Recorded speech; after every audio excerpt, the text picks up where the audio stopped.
ఒక హీరో సినిమాకు మరో స్టార్ హీరో వాయిస్ ఇవ్వడం ఇటీవల కాలంలో చూస్తున్నాం. అప్పుడెప్పుడు పవన్ జల్సా సినిమా కోసం ప్రిన్స్ మహేష్ బాబు, రామ్ సినిమాకు ఎన్టీఆర్, సునీల్ సినిమాలో రవితేజ వాయిస్ ఓవర్ ఇచ్చారు.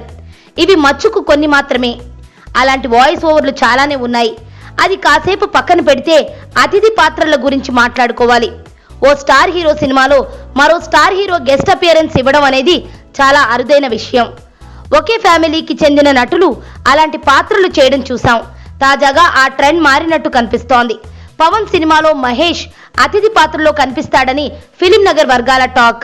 కాటమరాయుడు సినిమాను డైరెక్ట్ చేస్తున్న డాలీ అందుకు ప్రయత్నిస్తున్నట్టు తెలుస్తోంది. సినిమాపై మరింత క్రేజ్ పెంచేందుకు సినిమా ఇంటర్వెల్ తర్వాత మహేష్ కోసం ఓ స్ట్రాంగ్ సీన్ను రాశాడని చెబుతున్నారు. మహేష్ కు సరిపడే విధంగా దానిని డిజైన్ చేసినట్టు సమాచారం. ఆ పాత్ర చాలా చిన్నదే అయినా చాలా పవర్ఫుల్ గా ఉంటుందని టాక్. ఈ ఆలోచన పవన్ కళ్యాణ్ నిర్మాత శరత్ మరార్ కు కూడా నచ్చడంతో మహేష్ తో సంప్రదింపులు జరిపేందుకు సన్నాహాలు చేస్తున్నారట. మహేష్ ను ఎట్టి పరిస్థితుల్లోనూ ఆ పాత్ర కోసం ఒప్పించాలని ప్రయత్నాలు ముమ్మరం చేస్తున్నారట. ఒకవేళ మహేష్ ఆ సినిమాలో నటించడం నిజమే అయితే అటు పవన్ అభిమానులకు ఇటు మహేష్ అభిమానులకు పండగే మరి.